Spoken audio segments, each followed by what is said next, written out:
So today we are going to see something known as supervisory call, SVC call. Right? In the ARM7, you are having a separate mode of operation known as SVC mode of operation. But here it is taken as a supervisory call, right? Or it is a particular exception. And there is another variation of supervisory call known as pendable service call. And these both are used for performing some basic actions with the by the operating systems present in the controller. So SVC is for generating a system function call, right? System function call by the OS. Right. Say, let us take one example. Instead of allowing user programs to directly access the hardware, say let us take you are having a user program, a hardware. Normally what you will be doing, the user program will be directly interacting with the hardware, which is whatever peripherals it is, right? But if you are having an OS in between, what you will do? User program will be giving an SVC to the operating system, right? User program will tell that I need to read from the hardware or I need to write in the hardware to the operating system. It will give instruction to the operating system. So operating system will take care of that operation on the hardware with the help of device drivers. So user program need not know, it is not required for the user program to have a deep understanding of the hardware. User program will be only using the SVC call and some basic APIs they will be using. And whatever it has to be done for the hardware to send the data or to read the data, that will be taken care by the OS. Right. So how will you tell the OS to do this operation? Through SVC. And SVC cannot be pended.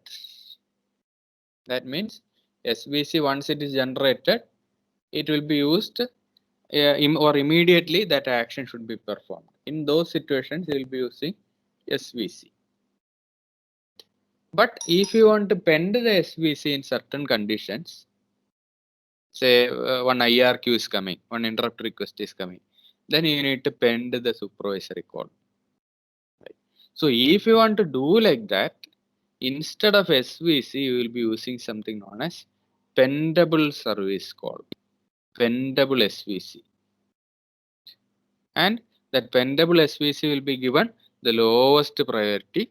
So all the IRQs will be completed whenever it is coming. After that, pendable SV will work.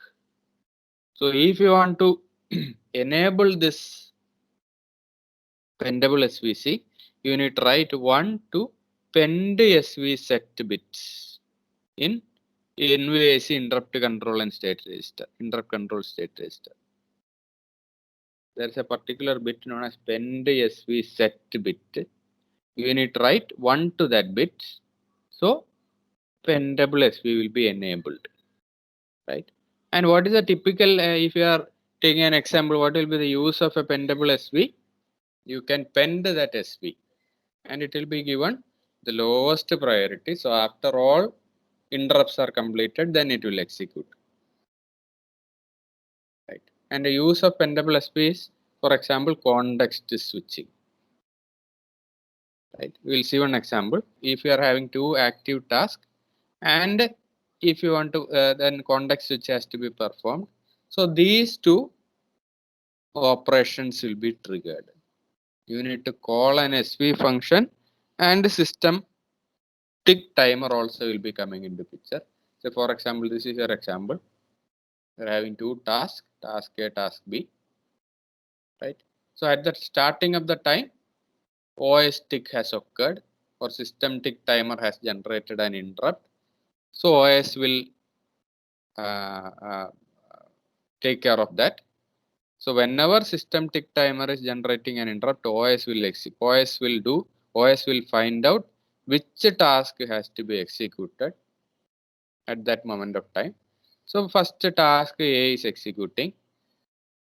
After that, again after that predefined amount of time in system tick timer, again OS will come into picture and context switch will take place. Why? You need to move from task A to task B. Again context switch will be taking place when system timer tick timer is generating an interrupt. Context switch will be performed and a task A will be executed. Like that it will be going on normally. But if you are having an IRQ coming in between, so for example, again initially tick timer has generated an interrupt, so OS will check which task has been executed in the next cycle. So task A will get executed. After completing that, normally it will go to the context switching. But before going to the generating the next system tick timer interrupt, an IRQ came in between. Before this time, IRQ came. So what has happened? IRQ has started execution. But before completing the IRQ, OS tick timer has generated an interrupt. And I already told that OS tick timer is having the higher priority when compared to IRQ. It is having higher priority when compared to IRQ. So it will preempt the IRQ, right? So OS tick timer will come into existence. OS will perform the context switching. When the context switching is done, task B will execute. After finishing that, again context switching will be done. So after completing task B, then only remaining portion of IRQ will be executed. Right. And one more fault will be generated. What is that? So IRQ is getting delayed and one more fault will be generated known as usage fault. Because we are returning to the thread mode with an active interrupt. From the handler mode, this was in handler mode. From the handler mode, you are coming back to thread mode with an active interrupt in the processor. So it will return a fault known as usage fault. Right. So usage fault will be occurring as well as IRQ will be delayed. So how will you solve this problem? So here what is the problem? Problem was caused due to the context switching. Context switching has taken place in between the IRQ before completing the IRQ. So how will you solve this? Context some amount of time. Right, because IRQ should be given more priority than context switching. Right. So context switching should be delayed for at least some point of time. Right. So what you will do? What you can do for that? So for that, context switching should be done with the help of an pendable SB, so that it can be pended. Right. So the pendable SV will be solving the problem of delaying the IRQ. So this is how it is solving. We'll see each step by step. Here so many steps you can see. So in the first step, what does it do? Task A is calling an SVC for task switching. So what does it happen? Task A will execute. At this point of time, it is calling an SVC for task switching. Right? That is step number 1. In step number 2, OS receives this request, which is given through the SVC. So normally in the previous case, what it has done? OS directly has done the context switching. Now instead of doing that, OS will receive the request from SVC and will pend a pendable SV for performing the context switching. Previously, context switch was done directly by the OS, right? But now OS has called a pendable SV in order to perform the context switching. That is in step number 2. In step number 3, when the CPU exit the SVC, so SVC has been exited now. because OS has given the control to or given the action to pendable SV. So it enters the pendable SV immediately and does the context switching. Right. Instead of OS doing it, pendable SV has done it in step number 3. Then pendable SV will finish and return to the thread level. Right. Context switching has been done by the pendable SV. It came back to task B, which is in thread level. Next, what will happen? Interrupt will occur. Interrupt will occur. ISR has started. That is step number 5. Then in step number 6, while running the ISR, what happened? System tick exception happened. Right. Which is related with the OS.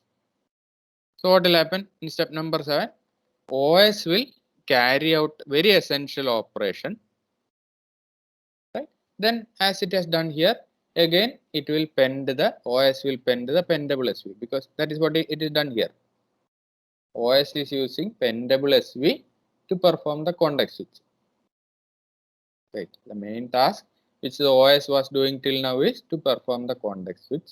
Right. So now the OS will perform the basic operation and it will pend the pendable SV for context switching. So OS is not directly performing the context switch. Right. So it will tell the pendable SV you go and do the context switch. And you should keep in mind pendable SV is the lowest priority interrupt. Right. So pendable SV has came here. Right. So since pendable SV is of lowest priority interrupt, what will happen? It will give back the control to ISR. When the system tick timer is exiting, ISR will execute without performing the context switch. Why? Because context switch has to be performed by pendable SV, but pendable SV is of lowest priority when compared to ISR. Right. So now ISR has started the execution in the previous stage, and since ISR is remaining now also, existing now also, ISR will continue without executing the pendable SV. Right. Step number 9, interrupt service routine will be over. And what will happen? Pendable SV start its context switching. Right. So once the ISR is over, pendable SV will start the context switching. Then after that, it will go back to step 7, task A. Right. It will go back to task A. Right. So by using the pendable SV, you were able to reduce the delay cost in the ISR. Only minimum delay will be there. That is only a small delay taken for system tick timer to do some important operations or setting up the context switching, etc. Previously, what was the problem? Directly the OS is performing the context switch. Right. So two context switches will be there. Then only IRQ will be executed. Why? Because system tick timer is having the highest priority when compared to IRQ. So here also system tick timer is having highest priority, but context switching will not be done by the OS. It will be done by the pendable service call. So ISR will not be delayed too much. So this is a function of pendable SV, pendable service call. Then we will see, this is coming to the next chapter. These are some of the other Cortex M3 features. Till here, the exception chapter is over.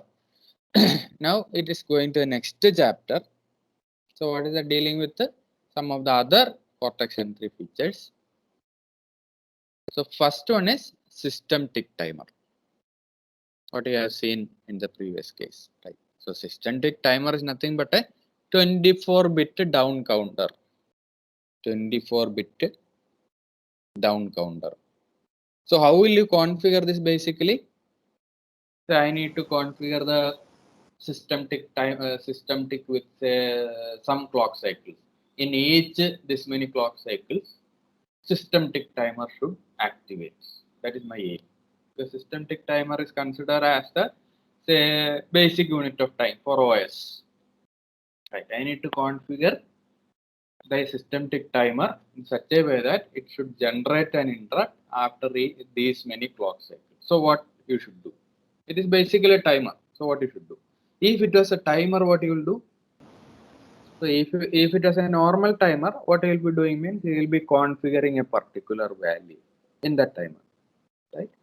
And from that value in each clock cycle, it will keep on decrementing. And when it is reaching 0, interrupt will be generated. That is how you will generate a generate an interrupt if you are having a normal timer. Right?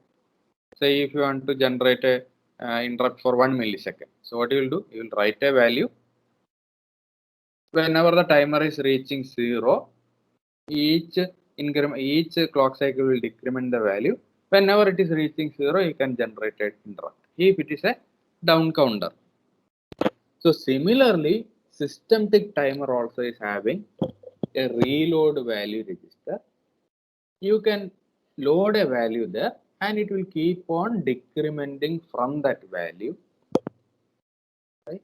And whenever that value is reaching 0, it will generate an interrupt, right? That is how you are configuring the systematic timer. And if you want to disable this, there is an enable bit in systematic control and status register that need to be cleared if you want to disable it.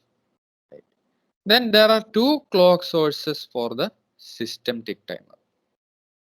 One is known as a core free running clock, that is H clock. It is not same as your CCLK, it is different one. It is a core free running clock. So even though your processor is in sleep mode, systematic timer will work because it is having a separate core free running clock known as H clock. That is one source for systematic timer. Another source is you can have an external reference clock. But you should keep in mind that should be at least 2 times slower than the free running clock, because free running clock only will be sampling that external reference clock. So at least 2 times it should be slower according to the Nyquist criteria. So if you are using external reference clock, it will be slower when compared to a free running clock.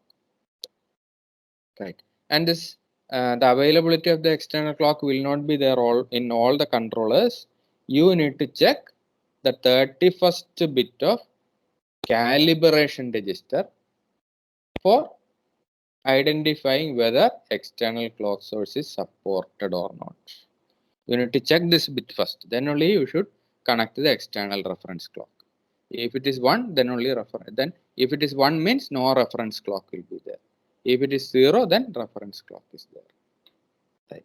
So these are the main registers related with the systematic timer.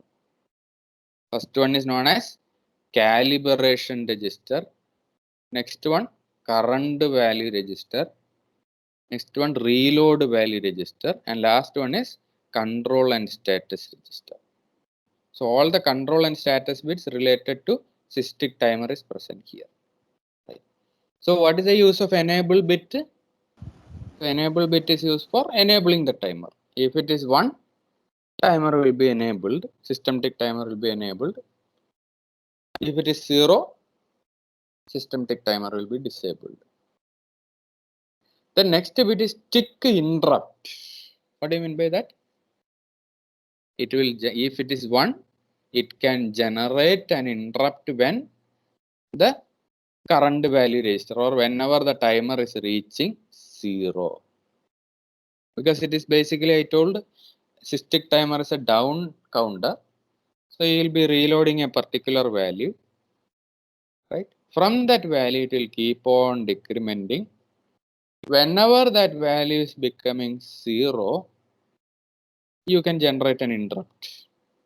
So if this interrupt has to be generated when it is reaching 0, tick interrupt enable bit should be made as 1, right? Then next bit is the clock source. If the clock source is 0, then That means external reference clock will be taken as clock for system tick. If it is 1,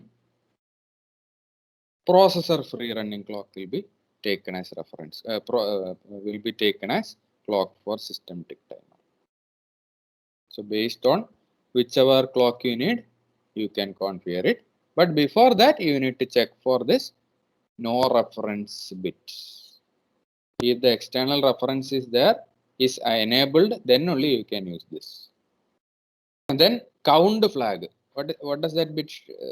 What is the bit use of that bit? It will be set when the counter is reaching 0.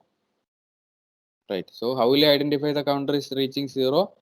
If your interrupt is disabled, then you can go and read this bit. If this bit is 0, if this bit is set, that means counter has reached 0. And how will you clear this count flag? If you want to reset this count flag, if you want to reset this, either you need to read from this control and status register, or you need to write some value into current counter value register. Right, current value register, you need to write some value. These are the registers associated with the system tick timer. Right, so count flag will be cleared if you are reading from this register, or if you are writing a value into current value register. So whatever I have told, it is specified here.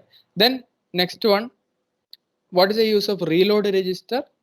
This is used for initializing the timer, tick timer. So from that, if you are loading a particular 24-bit value, from that value it will keep on decrementing.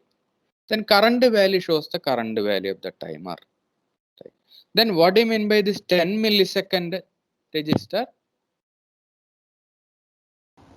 It is used for having portability between different Cortex M3 devices.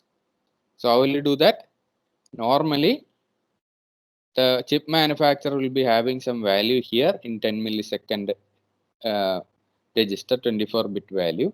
If you are writing this value to reload register, what will happen? What will be the time taken by the SysTick timer to generate an interrupt? 10 millisecond. So whatever value is required in order to generate a 10 millisecond delay or timer, that will be present here. So what you need to do, if you want to have the calibration to be done for any other Cortex M3 processor, take this value, keep it into reload. So that is what is written here. 24-bit value from 10 millisecond register, take that value provided by the chip manufacturer, give it to the reload register, so that interrupt will be generated in 10 milliseconds. So that is the use of the calibration register. Whatever I have told, it is there. And skew, what does the skew bit shows? If it is 1, calibration value is X is not matching with the 10 millisecond. If it is 0, calibration value is accurate. Right. So that status also you will be able to get. So these are the registers used for configuring SysTick timer. Then what are the steps for configuring SysTick timer? Only 4 steps are there. First of all, you need to disable SysTick timer by writing 0 to SysTick control and status register. So which bit you are writing 0? Enable bit. 0th bit you are writing 0. So SysTick timer will be disabled. Then you can write the new value to where? Reload value register. That means you are initializing the SysTick timer. Then what you will do? You need to write, or you need to clear the current value register, so that if you are having some previous count flag set, that will be cleared. Right. If you are having a count flag set previously, that will be cleared by writing the current value register with 0. Then finally, you can start the SysTick timer by making the enable bit as 1. So for example, if you want to configure SysTick timer, to generate an interrupt on say 1024 processor clock cycle, what all steps you need to do? These steps, whatever I have told, you can do that. Right. First you need to disable the SysTick timer. Then you need to reload say 1023 to reload register. What does it mean? Each 1024 processor clock cycle, it should generate an interrupt. Then current value register should be cleared so that count flag, if it is set, it will be cleared. Finally, control register you are writing 7. What do you mean by 7? What does this 7 means? In my case, 7 means 111. So what will be the clock source? 1 means clock source will be free running clock. Then again 1 here in tick interrupt means it should generate an interrupt whenever timer is reaching 0. Finally, you are enabling the timer. So you are writing 111. That is 7. So this is how you are configuring the SysTick timer. So it can be used for generating. It can be used as an alarm timer, like this. If you want to do some task after this many cycles, you can use this. You need to configure it in SysTick timer interrupt. So this is how you are writing the code for configuring this. Right? And here you are configuring the interrupt handler. Right? So this we will see later. So this is how you are configuring the SysTick timer. Then next one is power management. So sleep modes. I told there are different sleep modes. So sleep modes are part of power management feature. So during the sleep mode, the system clock also can be stopped, but free running clock will be still running. Why? Because it is related with system tick timer, and it is also related with the one more block. What was that? If this free running clock is not running, one more main block was there, which I have told in some of the previous class. That will not be functioning. So what is that peripheral? WIC, wake up interrupt controller, because that is keeping track of all the interrupts if your processor is in power down mode. So whenever an interrupt is coming, it will wake up the processor. So there are two sleep modes, sleep and deep sleep. So these are the events for setting that. Sleep deep means deep sleep output signal when entering the sleep mode. If you want to enable the deep sleep, you can make this one. Right. Then sleep on exit we will see later. So the sleep modes are invoked by two instructions. One is known as wait for interrupt. Other one is wait for event. What does it mean? From the name itself, are you getting some idea? Waiting for interrupt means whenever interrupt is coming, processor will come out of sleep mode basically. Wait for interrupt means, wait for event means whenever some event is occurring, processor will come out of the interrupt, come out of the sleep mode. So what are the events which can cause? These are the events. Can be interrupt for previously triggered interrupt or an external interrupt given in this pin. This pin we have already seen in other signals in one of the class. RxEV signal is there. That is external receive event. When this is activated, then also it can take the processor out of the sleep mode. So this is how the execution is happening. Wake from interrupt means if this is enabled, first if the interrupt is coming, it will check, the processor will check whether it is in sleep mode, deep sleep mode. If it is no, it will enter the sleep. If it is yes, it will enter the sleep. Both the sleep and deep sleep signal will be high. Otherwise, sleeping signal will be high, deep sleep signal will be low. If an event is occurring, what will happen? First one, it will check whether event latch is 1 or not. If event latch is 1, the same thing will happen. Otherwise, it will clear the event latch. There is a latch for storing the past event. Here it is told previously triggered interrupt. Where it is stored? It is stored in an event latch. If event latch is 0, then it will clear the event latch. It will clear the event latch. Otherwise, it will go to next instruction. If it is set, it will go to next instruction. So this is a flowchart showing the WFI and WFE operation.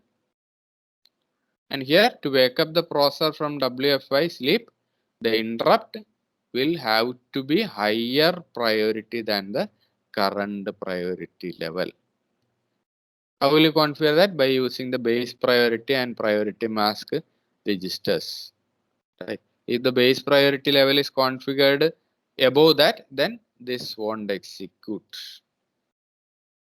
Right. That is why interrupt should have higher priority than the current priority level. If you are masking it, then it won't work. Then sleep on exit feature. What do you mean by that? Because here in the status register, you have seen one more bit known as sleep on exit. So enable sleep on, if you want to enable sleep on exit feature, this bit should be made as 1. If you want to enable deep sleep, this bit should be 1. Right. So what do you mean by sleep on exit feature? From the name itself, you will get some idea. If the interrupt is executed, then go back to sleep. When the interrupt is over, it will automatically go back to sleep mode. So by using this, we can make the core sleep all the time unless interrupt is to be executed. Right. So to use this bit, sleep on exit bit should be set. And how it is working? It is something like this. Right. So if some WFI interrupt or WFE interrupt is coming, what will happen? It will be in the sleep mode. And from the sleep mode, it will come out. Since the interrupt is there, it will come out of the sleep mode. It will wake up and run the interrupt handler.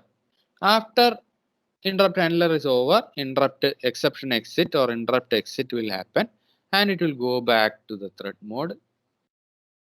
In the thread mode, the processor will check whether sleep on exit bit is 1 or not. If it is 1, what will happen? Processor will automatically go to sleep mode. Otherwise, if it is not set, it will do the other task. So if any one of these two interrupt is coming, that is WFI interrupt or WFE interrupt, it will bring the processor out of the sleep state. Whatever exception handler or whatever it has to be run, it will be running. After finishing that, when it is exiting, it will check this bit. If this bit is 1, again it will go back to sleep mode. Otherwise, it will take the processor to the next instruction. This is known as a sleep on exit feature.